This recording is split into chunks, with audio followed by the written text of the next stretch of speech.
සුබ සන්ධ්‍යාවක් මාධ්‍යවේදී හිතවතුනි මම නවෝදය මාරසිංහ කැඳවුම්කරු වෛද්‍ය පරීක්ෂක ක්‍රියාකාරී කමිටුව වෛද්‍ය පරීක්ෂක ක්‍රියාකාරී කමිටුව විදිහට අද මේ විදිහට මාධ්‍ය සාකච්ඡාවක් හැඳවන්න බලපාව ප්‍රධානතම කාරණාව බවට පත් වෙන්නේ මේ තියෙන වෛද්‍ය අධ්‍යාපනයේ ගැටළු ප්‍රමාණයත් මූලික කරගනිමින් වෛද්‍ය පරීක්ෂක ක්‍රියාකාරී කමිටුව නව සරණ පාඨයක් විදිහට වෛද්‍ය අධ්‍යාපනයට ජාතික ප්‍රතිපත්තියක් සකස් කළ යුතුයි කියන සරණ පාඨයත් එක්ක ඉදිරියට යන්න තීරණය කරලා තියෙනවා. මේකට හේතුව සහ පසුබිම පැහැදිලි කරොත් එහෙම මේ වෙනකොට ලංකාවේ රජයේ විශ්වවිද්‍යාලවල වෛද්‍ය ශිෂ්‍යයන් ප්‍රමාණය සහ ඒ වෛද්‍ය ශිෂ්‍යයන්ට සීමා මාසික පුහුණුව ලබා දීමට ආණ්ඩුව ඉදිරියේදී දක්වන අපොහොසත් භාවය මෙන්න මේ කියන කාරණා ප්‍රමාණයක් මූලික කර ගනිමින් තමයි පැහැදිලිව සහ නිශ්චිතව වෛද්‍ය අධ්‍යාපනය සඳහා ජාතික ප්‍රතිපත්තියක් නිර්මාණය කළ යුතුයි නිර්මාණය විය යුතුයි කියන සරණ පාඨ ප්‍රමාණයත් එක්ක අපි ඉදිරියට යන්න බලාපොරොත්තු වෙන්නේ. ඒතකොට මේ වෙනකොට වෛද්‍ය අධ්‍යාපනය සම්බන්ධව කතා කරොත් අපි දන්න කාරණාවක් තියෙනවා. අපි දිගින් දිගටම මතු කරපු කාරණාවක් තිබ්බා. ඒ තමයි මේ රටේ ආණ්ඩු විදිහට නැත්නම් විවිධ පාර්ශව විදිහට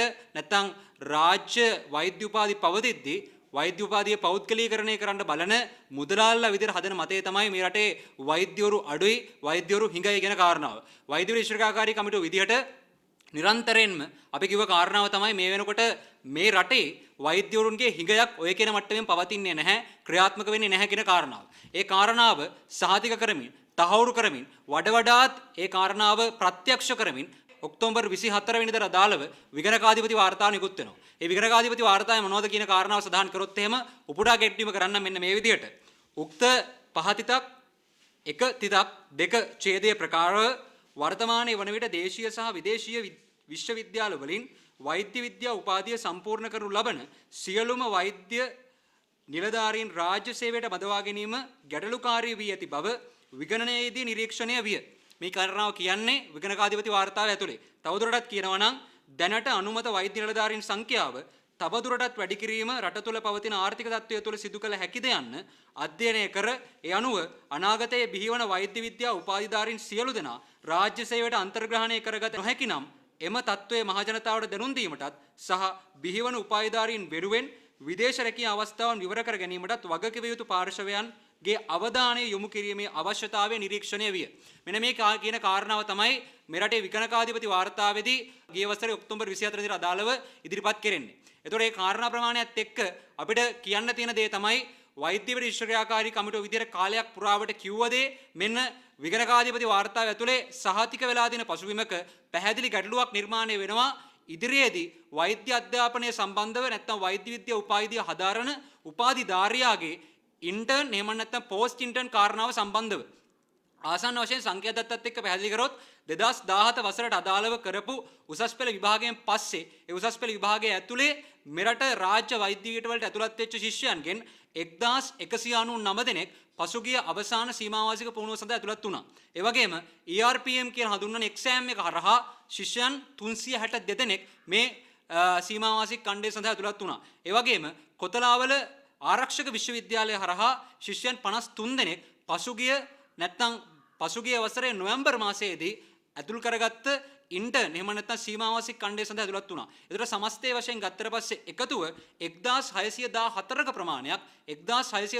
ප්‍රමාණයක් සීමාවාසික ශිෂ්‍යයන් විදිහට මේ වනට අධ්‍යාපනය ලැබමින් ඉන්නවා. එතකොට මේ සීමාවාසිකව අධ්‍යාපනය ලබන ශිෂ්‍යයන් තවත් අවුරුදු එකහමාරකින් පස්සේ පශ්චාත් සීමාවාසික පත්වීම් වලට යොමු වෙන්න ඕනි. ඒකත් එක්ක තමයි මෙරට වෛද්‍ය සභාවේ පූර්ණ පිළිගැනීමෙන් යුක්තව වෛද්‍යවරයෙක් ලෙස කටයුතු කරන්න පුළුවන්කම ලැබෙන්නේ. ඒතර ගැටලුව බවට පත් වෙන්නේ මේ සීමාවාසික පුහුණුව තුළ ඉන්න සීමාවාසික පත්වීම් ලබලා තියෙන මෙන්න මේ කියන 1614 දෙනා ඊට පස්සේ පශ්චාත් සීමාවාසික පුහුණුවට පශ්චාත් සීමාවාසික පත්වීම් මොන ස්ථානවල කොයි ආකාරවලින් ලබයිද කියන කාරණාව. මේ සම්බන්ධ කාරණාව පහුගිය මාසේ ඊට කලින් මාසේ ගත්ත සාකච්ඡාවලදී සෞඛ්‍ය අමාත්‍යාංශයත් එක්ක අධ්‍යාපන අමාත්‍යාංශයත් එක්ක අපි දිගින් දිගටම කතා කරා. මෙන්න මෙච්චර ප්‍රමාණයක් මේ රටේ වෛද්‍ය පද්ධතියට ඇතුළත් වෙන්න නියමිතව ඉන්නවා. ඒ ඇතුළත් වෙන්න නියමිතව ඉන්න පශ්චාත් සීමාවාසික පත්වීම බලාපොරොත්තුවෙන් ඉන්න වෛද්‍යවරුන්ට අදාළ පත්වීම් ප්‍රමාණය ලබා දෙන්නේ කොහොමද කියන කාරණාව අපි දිගින් දිගටම ප්‍රශ්න කරා. නමුත් මේ වන විටත් ඊට අදාළ නිසි පිළිතුරු ප්‍රමාණය ලැබිලා නැහැ. ඒ වගේම ඊළඟට මතු කරන්න ඕනේ කාරණාව තමයි මේ 2017 දත්ත. එතකොට 2019න් පස්සේ දත්ත ගත්තට පස්සේ ආසන්න වශයෙන් රාජ්‍ය වෛද්‍ය පීඨවලට බදවා ගන්නා සිසුන් ප්‍රමාණය සිසුන් 1000කට ආසන්න ප්‍රමාණයකින් වැඩිවීමට නැත්නම් ඉහළ යාමට නියමිත වෙලා තියෙනවා. එතකොට මේ ඇති වෙලා තියෙන ගැටලුව, මේ ඇති වෙලා තියෙන අර්බුදය ඊට වඩා වැඩි ප්‍රමාණයකින් මුහුණ දෙන්න අපිට ඉදිරි වසර කිහිපය තුළ සිද්ධ වෙනවා. ඒතර විගණකාධිපති වාර්තාවෙත් කියන විදිහට මෙරටට දරා ගන්න බැරි තරම් වෛද්‍යවරු ප්‍රමාණයක් එලියට එන්න බලාපොරොත්තුවක් තියෙනවා කියන කාරණා විගණකාධිපතිවරයා සඳහන් කරනවා. ඒතර අපිට තියෙන පැහැදිලි ගැටලුව තමයි මේ එලියට එන MBBS උපාධිධාරියට අදාළ කරන සීමාවාසික පශ්චාත් සීමාවාසික අදාළ කරන තත්ත්ව ටික නිර්මාණය කරන්න මේ ආණ්ඩුවට තියෙන සැලැස්ම මොකක්ද කියන කාරණාව. එතකොට මේ ප්‍රශ්නය අපි මේ නිශ්චිත මොහොතේදී මතු කරන්නේ තව අවුරුදු දෙකක් ගියාට පස්සේ කියන්න පුළුවන් අර සමසෞඛ්‍ය ශිෂ්‍යයට කිව්වා වගේ ඕගොල්ලන්ට දෙන්න පත්වීම අපි ගාව නැහැ. නැත්තම් ඕගොල්ලන්ට දෙන්න රැකියාව අපි ගාව නැහැ. අපි ඕගොල්ලන්ට රැකියාව දෙනවා කියලා පොරොන්දු වෙලා නෙවෙයි ඕගොල්ලන්ට උපාධි කරන්න කියලා කිව්වේ. එහෙනම් රැකියාව විරහිත උපාධිධාරියා නිර්මාණය වෙනවා කියන එක මෙරටේ ආණ්ඩුවේ වගකීමක් නෙවෙයි කියන කාරණාව මේ ආණ්ඩුවත් තවත් අවුරුදු දෙකක් ගියාට පස්සේ ප්‍රකාශ කරන්න නියමිත වෙලා තියෙනවා. ඒ නිසා තමයි අපි කියන්නේ තව අවුරුදු දෙකකින් නෙවෙයි මේවට උත්තර හොයන්න ඕනි. මේවට උත්තර දැම්ම හොයන්න ඕනි. මෙච්චර දැවැන්ත ප්‍රශ්න ප්‍රමාණයක් මේ වෛද්‍ය අධ්‍යාපනය සම්බන්ධව වෛද්‍ය අධ්‍යාපන ශාස්ත්‍රය තුල පවතිනකොට ඒකේ අදාළව මුනිවත රකින්න ආණ්ඩුවලට පුළුවන් කමක් නැහැ. මොකද හේතුව මේකට මේ අධ්‍යාපනය කියන වගකීම මේ රටේ ආණ්ඩුවේ වගකීමක්. ඒ ආණ්ඩුවට තියෙනවා පැහැදිලිවම මේකට අදාළ කරන විද්‍යාත්මක ක්‍රමවේදයක් කරහා නිසි ජාතික ප්‍රතිපත්තියක් නිර්මාණය කරන්න. ඒ නිසා වෛද්‍ය විශ්වක්‍රියාකාරී කමිටුව විදිහට පහුගිය කාලවලදී පෞද්ගලික අධ්‍යාපනයේ පෞද්ගලීකරණයට එරෙහිව ඒ වගේම කොතලාවලට එරෙහිව සටන් කරේ කෙලසින්ද ඒ ආකාරයෙන්ම මේ ජාතික ප්‍රතිපත්තියක් වෛද්‍ය අධ්‍යාපන නිර්මාණය වේ යුතුයි කියන කාරණාවත් එක්ක සටන් කරන්න ලෑස්තිලා ඉන්නවා. ඒ වගේම පද්ධතිය තුල මේ වගේ දැවැන්ත ගැටලු ප්‍රමාණයක් තියෙද්දි පද්ධතියට පිටතින් එකතු වෙන විශාල ප්‍රමාණයක් නිර්මාණය වෙලා තියෙනවා. ඒ තමයි කොතලාවල හරහා තවත් ශිෂ්‍ය කණ්ඩායම් ප්‍රමාණයක් එන්න බලාපොරොත්තුෙන් ඉන්නවා. ඒ වගේම අනිත් පැත්තට ගත්තට පස්සේ විදේශීය රටවල් වලින් ERPM විභාගය හරහා තවත් ප්‍රමාණයක් එන්න බලාපොරොත්තු වෙලා ඉන්නවා. මෙරටට අවශ්‍ය වෛද්‍යවරුන් ප්‍රමාණය මෙරට රාජ්‍ය විශ්වවිද්‍යාල වලින් නිර්මාණය කරනවා නම් අපි බලාපොරොත්තු වෙන ආණ්ඩුවෙන් අහන්න තවදුරටත් අනෙකුත් මාර්ගවලින් මෙරට වෛද්‍යවරුන් රැගෙන කැදවා ගැනීමේ තියෙන අවශ්‍යතාවය මොකක්ද කියන කාරණාව. ඒ අවශ්‍යතාවය මොකක්ද කියන කාරණාව මෙරටේ ආණ්ඩුව විසින් පැහැදිලිව උත්තර හැවිය යුතු නැත්නම් උත්තර ලබා දිය යුතු කාරණාව. මොකද හේතුව අපි දන්නවා ඕනෑම භාණ්ඩයක් නැත්නම් ඕනෑම සේවාවක් රටක් තුල ප්‍රමාණවත් පරිදි තියෙනකොට ඒ රට තුල ඒ භාණ්ඩය සහ සේවාවේ අවශ්‍යතාවයට වඩා සැපයුමක් තියෙනකොට ඒ අවස්ථාවේදී ඒ වගේ දේවල් ආනයනය කරනවා වගේ තත්වයක් නැහැ. එම ආනයනය කරනවා වගේ තත්ත්ව ඇති වෙන ඉතාමත් දුර්ලභ අවස්ථා ඇති. නමුත් එහෙම තත්ත්ව නැහැ. ඒතර ඒ වගේ තත්වයකදී ලංකාව තුළට අවශ්‍ය කරන වෛද්‍යවරු ප්‍රමාණය මෙරට රාජ්‍ය විශ්වවිද්‍යාල වලින්ම හදන්න පුළුවන්කම උපරිමයටත් තියෙද්දි තවත් අවුරුදු දෙකක් යනකොට ඒ තත්ත්වය මේ දැන් තියෙන තත්ත්වයටත් වඩා තහවුරු වෙච්ච සහතික වෙච්ච තත්ත්වයක තියෙද්දි ERPM වගේ වෙච්ච එක්සෑම් වල නැත්නම් ERPM වගේ වෙච්ච විභාගවල අවශ්‍යතාවය මොකක්ද? ඒ වගේම කොතලාවල වගේ අධ්‍යාපනය අර නීත්‍යානුකූලව පෞද්ගලීකරණය කරන්න හදාගත්ත ආයතනවල අවශ්‍යතාවය මොකක්ද? ඒ වගේම PMC කඩවල අවශ්‍යතාවය මොකක්ද? මෙන්න මේ කියන කාරණාව සම්බන්ධව පැහැදිලි උත්තර මෙරටේ ආණ්ඩුව විදිහට ලබා දීම සිද්ධ කර යුතුයි. ඒ ලබා දීම ඇතුලේ අනිවාර්යයෙන්ම වෛද්‍ය අධ්‍යාපනයට දාලා ජාතික ප්‍රතිපත්තිය නිර්මාණීමේ වැඩපිළිවෙල මොකක්ද කියන කාරණාව මේ ආණ්ඩුව ප්‍රකාශ කළ යුතුයි. ඒ වගේම අපිට කියන්න තියෙන තවත් කාරණා කිහිපයක් තියෙනවා.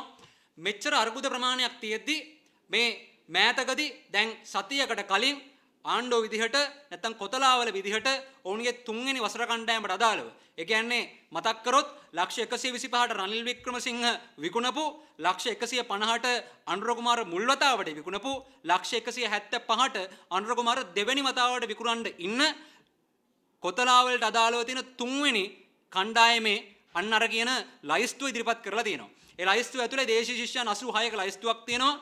ඒ ලයිස්තුව ඉදිරිපත් කරලා ඉවරයි. ඔවුන්ට අදාළ රෙජිස්ට්‍රේෂන් කටයුතු සිදු කරලා තුන්වෙනි වසර කණ්ඩායමේ අධ්‍යාපන කටයුතු ආරම්භ කරන්න නියමිතත්වයක් තමයි තියෙන්නේ. මෙහෙම කරන්නේ කොයි වගේ වාතාවරණයක් ඇතුළේද? මෙරටේ ශිෂ්‍ය ව්‍යාපාරයේ විදිහට දිගින් දිගටම අරගල කරද්දී, දිගින් දිගටම හඬනගද්දී, කොතරාවල ඇතුළේ තවදුරටත් අධ්‍යාපනයේ පෞද්ගලීකරණය කරන්න එපා, විකුණන්න එපා, ඒක වහාම නතර කරන්න කියන කාරණාව පැහැදිලිව දිගින් දිගටම අවධාරණය කරමින් කියද්දී තමයි ආණ්ඩුව කිසිම ආකාරයක පැකිලීමකින් තොරව 2025-26 වසරට අදාළව ඒ ශිෂ්‍ය කණ්ඩායම ප්‍රකාශයට පත් කරලා තියෙනවා. මේ තියෙන ලොකුම හාස්‍යසහගත කාරණාව තමයි අපි විශ්වාස කරනවා මේ ඉදිරිපත් කරලා තියෙන ශිෂ්‍ය ලේඛනය වුන් ඉදිරිපත් කරන්නේ අනාගත වෛද්‍යවරුන් නිර්මාණය කිරීම වෙනුවෙන් කියලා. නමුත් මේකේ තියෙන හාස්‍යම පැතිකඩ තමයි ඔවුන්ට අදාළව තියෙන සුදුසුකම් ප්‍රමාණයත් මේක ඇතුලේ දක්වලා තියෙනවා. ඒතර අපිට ඉදිරිපත් කරන්න පුළුවන් අවශ්‍ය නම් ලේඛනය මේ ලේඛනයේ දක්වලා තියෙන එක පැත්තකින් ඔවුන්ගේ Z score එක උසස් පෙළට අදාළව ගත්ත Z score එක ඒ වගේම අනිත් පැත්තෙන් ඉදිරිපත් කරලා තියෙන ඔවුන්ගේ අමතර සුදුසුකම්. ඒතර මෙන්න මේ කියන කාරණා ප්‍රමාණය සලකලා බලලා සල්ලි තියනවා නම් තමයි මේ ශිෂ්‍ය ප්‍රමාණය බඳවා ගන්න නියමිත වෙලා තියෙන්නේ. මේ අමතර සුදුසුකම් තියා බලුවාට පස්සේ තමයි මේකේ ලොකුම විහිළුව අපිට දකින්න පුළුවන්කම ලැබෙන්නේ. එතකොට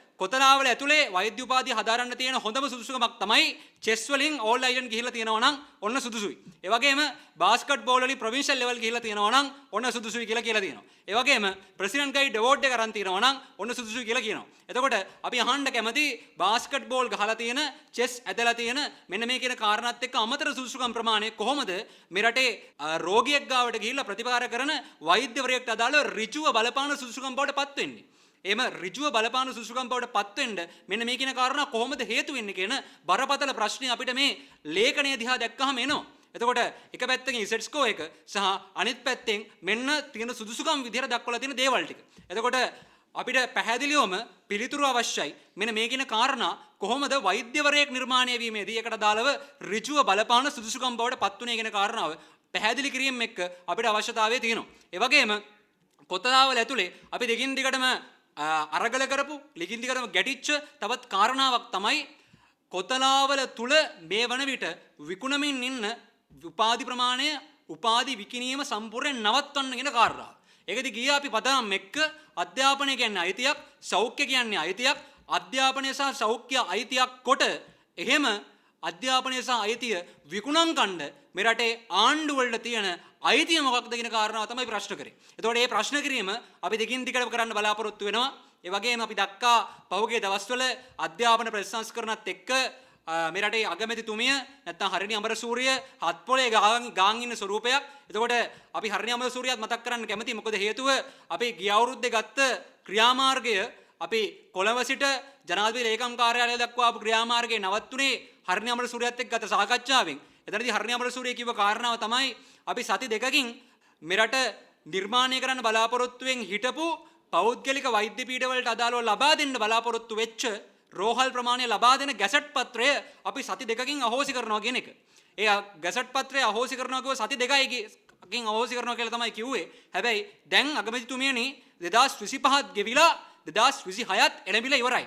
එතකොට බොරු කියලා පච කියලා මේ රටේ අධ්‍යාපනයේ තියෙන තටු ටිකත් එකින් එක ගලවන ගමන් තමයි මේ ආණ්ඩුව ඉන්නේ. ඒ නිසා පැහැදිලිවම අපි ශිෂ්‍ය ව්‍යාපාරයේ වගකීම කරට ගන්න කැමතියි. ඒ වගේම ඒ ශිෂ්‍ය ව්‍යාපාරයේ වගකීමත් එක්ක මෙහෙමනම් ආණ්ඩුව අධ්‍යාපනයට අදාළ ප්‍රතිපාදන වෙන් කරන්නේ අධ්‍යාපනයේ දිහා බලන්නේ මෙහෙමනම් අධ්‍යාපනයේ දිගින් දිගටම පෞද්ගලීකරණය කරන්නේ මෙහෙමනම් මේ සම්බන්ධ අවශ්‍ය කරන ක්‍රියාමාර්ග ප්‍රමාණය අපි ගන්න සූදානම්ෙන් ඉන්නවා. එතකොට අපි දැක්ක අධ්‍යාපන ප්‍රතිසංස්කරණත් එක්ක ගිහිල්ලා 6 වසරේ ඉංග්‍රීසි පොතේ මොකක්ද වෙලා තියෙන්නේ කියන කාරණාව. එතකොට පැහැදිලිවම මෙතන තියෙන ඛේදජනකම தত্ত্বය තමයි මේ රටේ සංවිධානාත්මකයි කියලා කියන ආණ්ඩුවක් අපිට අදාළව ගත්තොත් එහෙම මෙතන සියලුම කාරණා ටික පාලනය කරන්න පුළුවන් අධ්‍යාපනය අප අමුතු තැනකට අරන් යනවා කියලා කතන්දර හදලා බලයට පත්වෙච්ච ආණ්ඩුවට බැරි වෙලා තියෙනවා 6 වසරේ දරුවට දෙන ඉංග්‍රීසි පොතේ සෝදුපත් ටිකවත් හරියාකාරයෙන් බලා ගන්න. ඔන්න ඕක තමයි තත්ත්වය බවට පත් වෙලා තියෙන්නේ. ඔන්නෝම තමයි අධ්‍යාපන ප්‍රතිසංස්කරණ ගේන්න මේ ආණ්ඩුව ලෑස්ති වෙලා තියෙන්නේ. ඒතර මේක ඇතුළේ අපි කියන්නේ නැහැ අධ්‍යාපන ප්‍රතිසංස්කරණ වල අවශ්‍යතාවයක් නැහැ කියන කාරණාවක් මතු කරන්නේ නැහැ. අධ්‍යාපන ප්‍රතිසංස්කරණ අවශ්‍යයි. මොකද මේ රටේ අධ්‍යාපන පද්ධතිය, මේ රටේ විශ්වවිද්‍යාල පද්ධතිය නිශ්චිත ප්‍රතිසංස්කරණ වල ලක් විය යුතුයි. නමුත් ඔය කියනවා වගේ ඊයේ හිතිලා නැත්තම් අදරයට ආපව පාරක් හිතිලා හෙට උදේට නිකුත් කරන නිවේදන වගේ අධ්‍යාපන ප්‍රතිසංස්කරණ කරන්න බෑ. මොකද හේතුව අධ්‍යාපන ප්‍රතිසංස්කරණ කළ යුත්තේ විද්‍යාත්මක පදනම් එක්ක ඒක අද අවශ්‍ය කාල ප්‍රමාණය අරගෙන ඒත් සමග තමයි අධ්‍යාපනය නැවත වටේකින් ප්‍රතිසංස්කරණය විය යුත්තේ. එහෙම නැතුව මෙන්න මේ කරන දේවල් වලින් වෙන්නේ මේ තියෙන අධ්‍යාපන ක්‍රමයක් තවදුරටත් වලපල්ලට යන එකක් මිසක ඒක තවදුරටත් නගා සිටවන්න අවශ්‍ය කරන වැඩ ප්‍රමාණය හදන එක නෙවෙයි. ඒ නිසා පැහැදිලිවම අපි ආණ්ඩුවට අවධාරණය කරනවා අධ්‍යාපන ප්‍රතිසංස්කරණ කරනවා නම් ඒකට අදාළ හරියාකාර සාකච්ඡා ප්‍රමාණය, ඒ සාකච්ඡා වටවලට අදාළව සම්බන්ධ කළ ගත යුතු පුද්ගලයන් කවුද කියන කාරණාවත් හොදාකාරවම විශ්ලේෂණය කරලා ඒකට අදාළ මැදිහත් කිරීම ප්‍රමාණය කරන්න. ඒක ඇතුලේ කොයි වෙලාවකත් හිතනවා නම් පැය 2 3 4 සාකච්ඡා ශිෂ්‍ය සංගම් වලට දීලා ඒ විදිහේ අධ්‍යාපන ප්‍රතිසංස්කරණ වල අදාළ යෝජනා ප්‍රමාණය ගන්න පුළුවන් කියලා එහෙම ගන්න බෑ. එහෙම යෝජනා අරගෙන ඉවරලා පස්සේ කොයි වෙලාවකවත් හරියාකාර අධ්‍යාපන ප්‍රතිසංස්කරණ හදන්න බෑ. ඒ නිසා පැහැදිලිව විධිමත් කාලරාමුවක් ඇතුලේ විධිමත් වැඩපිළිවෙලක් තුලින් මේ අධ්‍යාපන ප්‍රතිසංස්කරණය කරන්න අවශ්‍ය වැඩපිළිවෙල මේ ආණ්ඩුව විසින් නිර්මාණය කරන්න ඕනි. එතකොට මෙන්න මේ කියන කාරණා ප්‍රමාණයත් එක්ක අපිට මතු කරන්න තිබ්බේ ආණ්ඩුව විදිහට පැහැදිලිවම ඔවුන්ගේ ප්‍රතිපත්ති ප්‍රකාශන ඇතුලේ කිව්ව කාරණා ප්‍රමාණය සම්පූර්ණයෙන් ඒ කාරණා සිදු නොකර ඊට පරිබාහිර වෙනත් කාරණා සිදු කරමින් ඒ කරන දේවල් ටික වළක්වන්න අවශ්‍ය කරන බොරු කියමින් ඉන්න ස්වරූපයක් තමයි පේන්න තියෙන්නේ. ඒතර මේක තවදුරටත් ඉවසන්න විශ්වාස කරන්න බෑ. හොඳ උදාහරණයක් ගත්තොත් එහෙම මේ ආණ්ඩුවේ ප්‍රතිපත්ති ප්‍රකාශනය ඇතුලේ තිබ්බා අර යම්කිසි අනපනත් ප්‍රමාණයක්. ඔවුන්ගේ ප්‍රතිපත්ති ප්‍රකාශනය ඇතුළේම තිබ්බේ ත්‍රස්තවාදයේ වැළැක්වීම ඇතුළු ඒ වගේම අනෙකුත් මේ රාජ්‍ය සම්බන්ධව පැවතින අර නිදහස ආවරණය කරන එහෙම අනපනත් ඔක්කොම හකුලනවා කියන කාරණාව තමයි තිබ්බේ. හැබැයි දැන් අපිට පේන්න තියෙන කාරණාව තමයි ත්‍රස්තවාදයෙන් රාජ්‍ය ආරක්ෂා කිරීමේ පනත කියලා අර ප්‍රතිත්‍රස්ත පනතතරම එක වගේ යන සමගාමී වෙන ඒ විදිහේ පනත් ප්‍රමාණයක් ඉදිරිපත් කරන්න බලාපොරොත්තු වෙනවා. අපි දන්නවා මේ ත්‍රස්තවාදයේ පැලැක්වීමේ පනත නැත්තම් ත්‍රස්ත පනත ප්‍රතිත්‍රස්ත පනත මේ පනත් හරහා නම් මාරුණාට පනත් හරහා හැමදාම සිද්ධ වුණේ මේ රට ඇතුලේ යම්කිසි ඉල්ලීම් ප්‍රමාණයක් ඉල්ලපු ශිෂ්‍ය සංගම් වේවා නැත්තම් සිවිල් සංවිධාන වේවා මේ සංවිධාන සියල්ල ඔවුන්ගේ ක්‍රියාකාරීත්වයෙන් මැඩපවත්වන්නව තමයි මේ වගේ මර්ධනකාරී අනපනත් පහුගිය ආණ්ඩු වලින් ගෙනාවේ. මේ ආණ්ඩුව ආවේ එහෙම ගෙනාවු මර්ධනකාරී අනපනත් ටික අපි හකුලනවා සහ එහෙම ගෙනාවු මර්ධනකාරී අනපනත් නැවත වටේකින් ගිහින්නේ නැහැ කියලා කියාගෙන.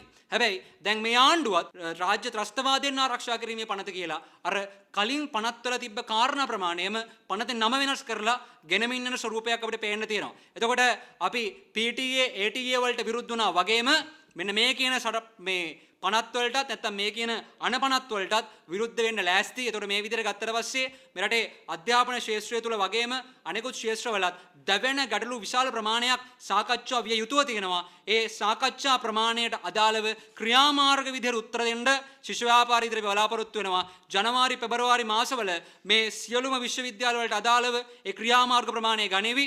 ඒ ක්‍රියාමාර්ග ප්‍රමාණය ඇතුලේ මේ තියෙන ගැටලු ප්‍රමාණය ආමන්ත්‍රණය කරાવી. ඒ ආමන්ත්‍රණය කිරීමත් එක්ක අපි ආණ්ඩුවට අවධාරණය කරනවා. ඒකට අදාළ කරන හරියාකාරයේ ප්‍රතිචාරය ලබා දුන්නේ නැත්නම් මේ ආණ්ඩුවට සිද්ධ වෙන්නේ කලින් ආණ්ඩු වලට සිද්ධ වුණා වගේම අකුලගෙන ගෙදර යන්න වෙන තත්වයකටපත් වෙන්න තමයි සිද්ධ වෙන්නේ කියන කාරණාව අවධාරණය කරන්න කැමතියි.